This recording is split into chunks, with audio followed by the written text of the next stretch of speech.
Assalamualaikum warahmatullahi wabarakatuh. Kembali berjumpa dengan saya Rusdianto pada pembelajaran pendidikan agama Islam dengan mengangkat tema iman kepada malaikat Allah Subhanahu wa taala. Sebelum kita melangkah pada pembahasan materi tentang iman kepada malaikat, jangan lupa di like dan subscribe untuk channel ini. Semoga bermanfaat dalam dunia pendidikan, khususnya pembelajaran pendidikan agama Islam. Nah, baiklah, kita melangkah kepada materi, yaitu pengertian malaikat.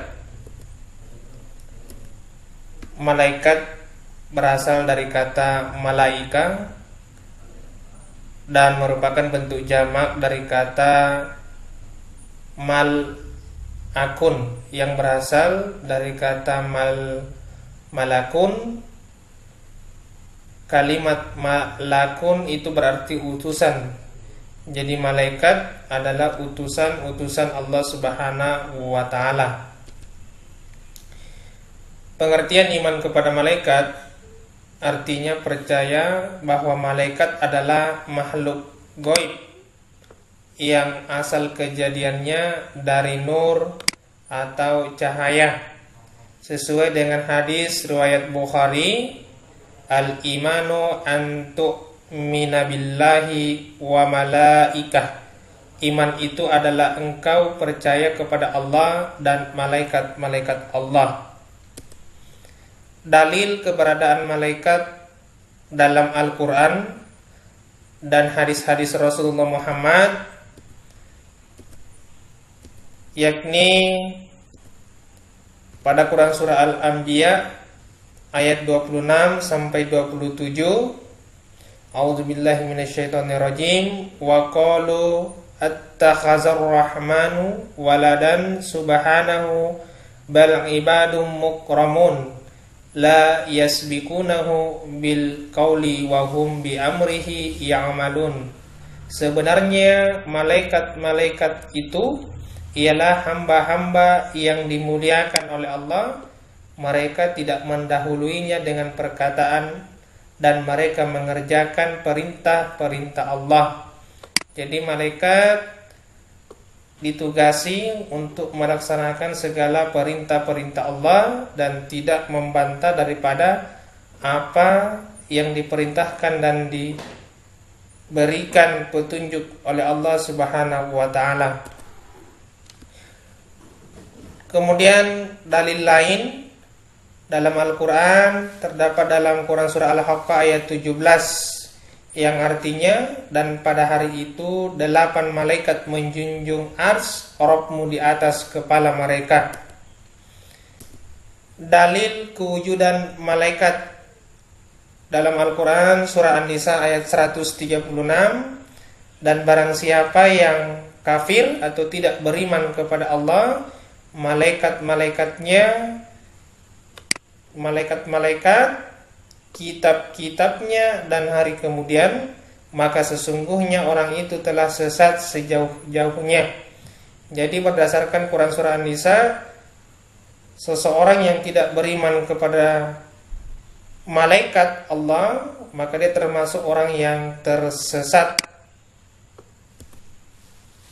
Di antara dalil-dalil yang lain seperti Quran surah Al-Baqarah ayat 177 dan 285, Al-Imran 39, 42, 124, 125, Quran surah An-Nisa ayat 172 dan 97, Al-Anfal ayat 9 dan 12, Quran surah Al-Hijr ayat 8. Di antara ayat-ayat yang menjelaskan tentang kewujudan malaikat ini terdapat dalam Al-Quran, mulai dari Al-Baqarah, Al-Imran, An-Nisa, Al-Anfal, Al-Hijr. InsyaAllah bisa dibuka pada Al-Qurannya masing-masing terkait tentang malaikat dalam Al-Quran. Sabda Rasulullah, para malaikat telah diciptakan dari cahaya atau nur dan jin pula diciptakan dari api yang menjulat. Hadis riwayat Muslim. Dalil kewujudan malaikat, firman Allah dalam Quran surah As-Sajdah ayat 11. Artinya, katakanlah malaikat maut yang diserahi untuk mencabut nyawamu akan mematikan kamu. Ya, ini malaikat maut berarti malaikat Israel yang ditugasi untuk mencabut nyawa setiap manusia atau setiap yang bernyawa. Bagi manusia ada malaikat-malaikat yang selalu mengikutinya bergiliran di muka dan di belakangnya, mereka menjaganya atas perintah Allah. Jadi setiap manusia dijaga oleh malaikat-malaikat yang bergiliran, ditugasi oleh Allah dari arah depan, belakang, yang setiap saat menjaga manusia atas perintah Allah. Dalam Quran surah Ar-Ra'd ayat 11.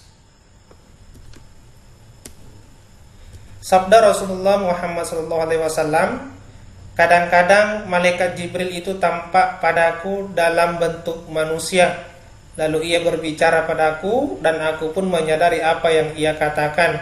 Hadis riwayat Bukhari nomor 2. Jadi malaikat sering menampakkan diri kepada Rasulullah dalam bentuk wujud manusia dan berbicara kepada Rasulullah. Para malaikat malam dan malaikat siang itu bergantian mengawasi kalian. Ini sesuai dengan sabda Rasulullah, hadis riwayat Bukhari nomor 555. Sabda lain, sesungguhnya Al-Baitul Makmur itu dalam setiap hari dimasuki oleh 70.000 malaikat dan mereka tidak kembali. Hadis riwayat Bukhari. Ini memperlihatkan dan menjelaskan bagaimana malaikat diutus oleh Allah untuk menjaga tempat-tempat, termasuk menjaga manusia-manusia atau mukmin yang beriman kepada Allah. Sabda yang lain dijelaskan oleh Rasulullah tentang malaikat, apabila hari Jumat tiba, pada setiap pintu masjid itu ada malaikatnya. Mereka menulis setiap orang masuk secara berurutan dari yang paling pertama, lalu apabila imam telah duduk di atas mimbar, mereka menutup lembaran-lembaran catatan itu dan mereka turut datang untuk mendengarkan nasihat khutbah. Hadis riwayat Bukhari.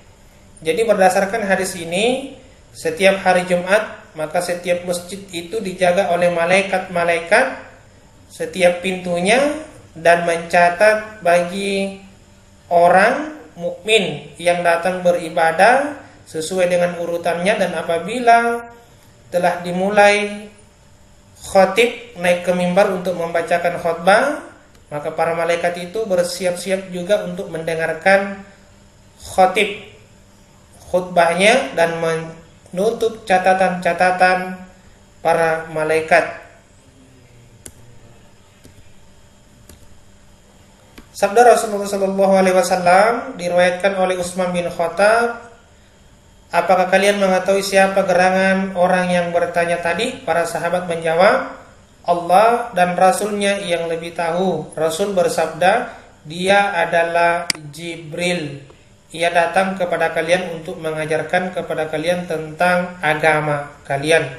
Hadis riwayat Muslim nomor 8. Dalil akli, akal sehat tidak akan mengingkari wujud malaikat.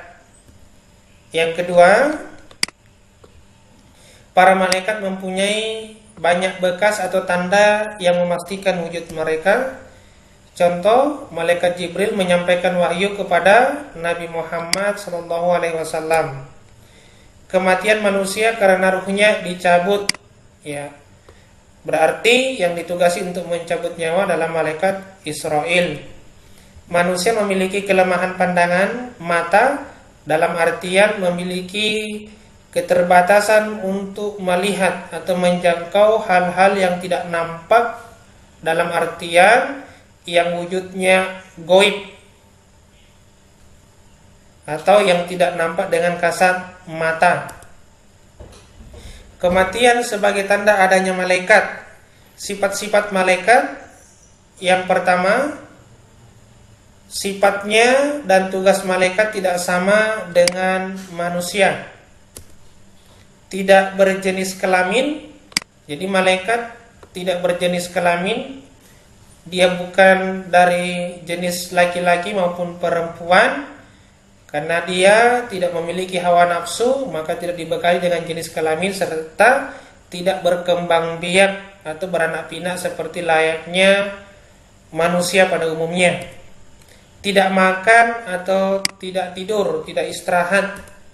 Mempunyai tugas tertentu untuk mengatur ketertiban alam. Taat dan tidak pernah meninggalkan perintah dan suruhan Allah. Jadi malaikat senantiasa taat kepada Allah. Sedangkan kalau manusia ada yang taat dan ada yang ingkar atau kafir terhadap Allah Subhanahu wa taala.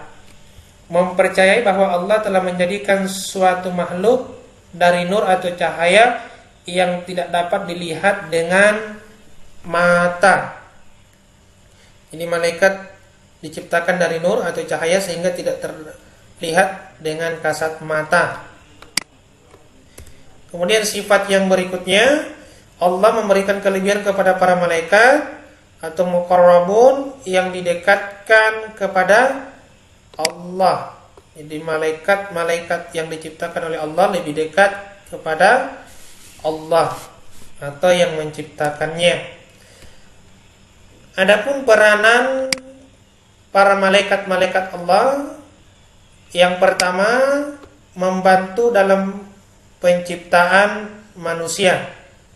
Yang kedua menjaga Bani Adam. Yang ketiga mencatat amal, baik amal baik maupun amal buruk, menyerukan kepada kebaikan. Yang kelima menguji keimanan seseorang. Yang keenam bakhil dan takut miskin. Ya, untuk mengajarkan kita bagaimana senantiasa berusaha mencari dan menjemput rezeki yang diberikan oleh Allah melalui perantara malaikat. Yang ketujuh mencabut ruh makhluk hidup termasuk hewan atau binatang. Peranan malaikat kepada mukmin mencintai dan membimbing. Yang kedua mengucapkan sholawat. Yang ketiga memohonkan ampun. Yang keempat memberi kabar gembira kepada mereka yang senantiasa bertakwa dan berbuat baik. Yang kelima berperang bersama. Artinya berperang bersama malaikat bersama orang-orang mukmin yang berjuang di agama Allah. Yang keenam menjaga dan menolong dari kesusahan. Peranan malaikat kepada kaum kafir dan orang-orang fasik, yaitu menurunkan siksa. Yang kedua melaknat kaum kafir. Yang ketiga melaknat orang yang suka berbuat dosa atau berbuat zalim kepada sesama. Peranan malaikat kepada alam: satu, memikul ars. Yang kedua menjaga gunung-gunung. Yang ketiga mengatur hujan atau curah hujan, tumbuhan dan rezeki. Nah, tentunya ini adalah tugas malaikat Mikail. Insyaallah sebentar kita akan membahas tugas-tugas malaikat. Yang keempat mengatur urusan dunia dan alam semesta. Inilah peranan malaikat kepada alam semesta yang diciptakan oleh Allah. Kewajiban mukmin kepada malaikat, yaitu yang pertama mengakui keberadaannya. Yang kedua tidak menyakiti malaikat dengan berbicara jelek tentang mereka. Jadi tentu di sini lisan yang harus dijaga agar tidak menjelekkan atau berbicara yang membuat malaikat hina di mata manusia. Yang ketiga, menjauhi dosa dan maksiat. Yang keempat, mencintai semua malaikat-malaikat Allah. Adapun nama-nama malaikat dan tugasnya, yakni malaikat Jibril, Mikail, Israil, Israfil, Munkar Nakir, Raqib Atid, Ridwan, sampai dengan Malik. Yang pertama, malaikat Jibril. Malaikat Jibril merupakan penghulu daripada malaikat yang ditugasi oleh Allah sebagai perantara untuk menyampaikan wahyu kepada Nabi atau Rasul atas kehendak Allah. Yang kedua, malaikat Mikail ditugasi oleh Allah untuk memberi kemudahan atau rezeki kepada makhluk Allah Subhanahu wa taala, khususnya manusia. Yang ketiga, malaikat Israil, tugasnya untuk mencabut ruh atau nyawa semua makhluk. 4. Malaikat Israfil, tugasnya meniup sangkakala pada hari kiamat nanti. Kemudian malaikat Raqib ditugasi oleh Allah untuk mencatat perbuatan baik manusia. Jadi dia mencatat perbuatan baik manusia sekecil apapun itu.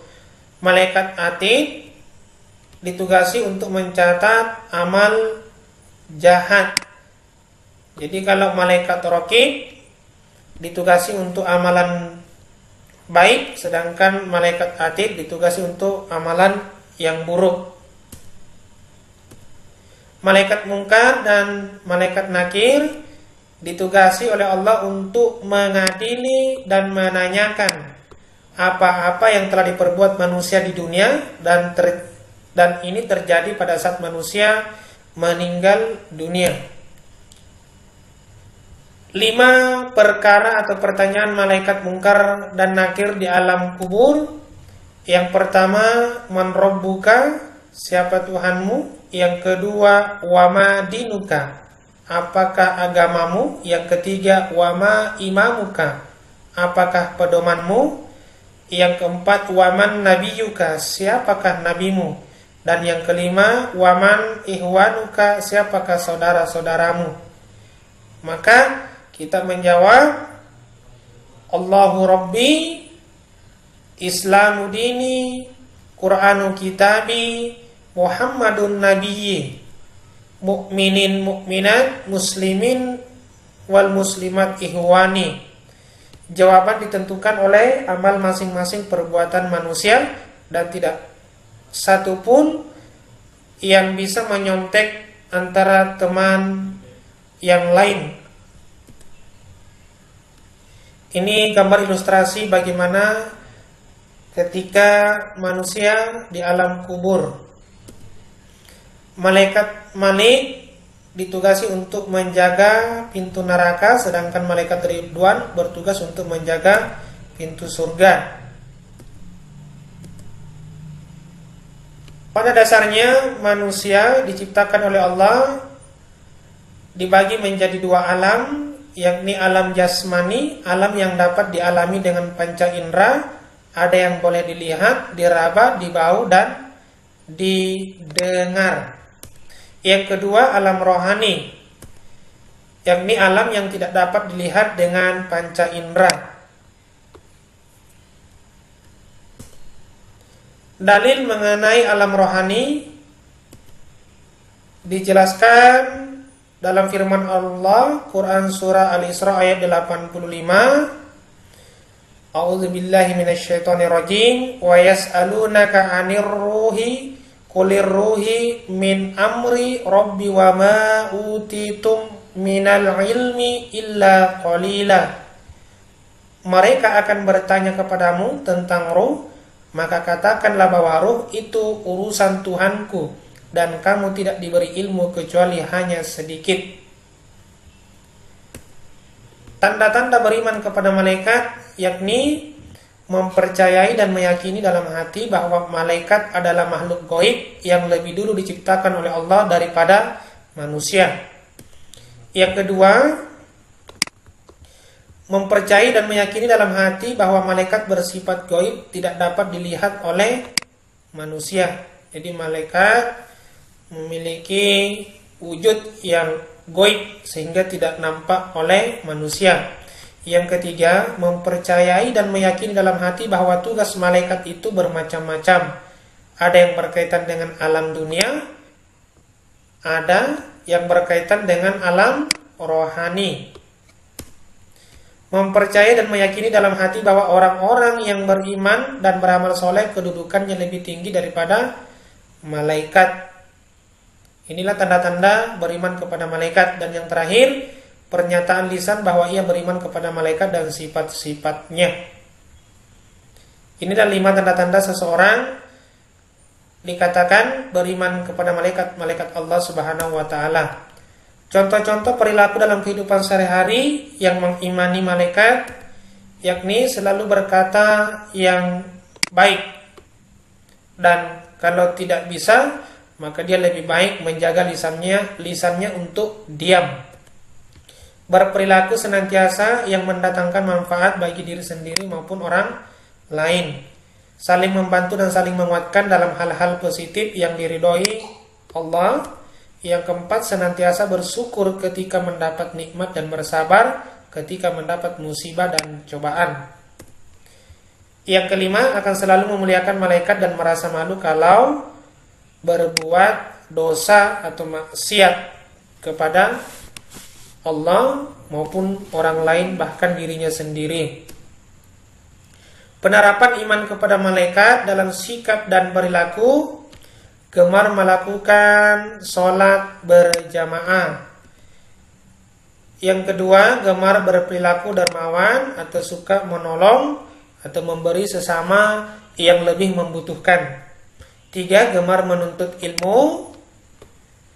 4, gemar membaca Al-Quranul Karim atau Kitabullah.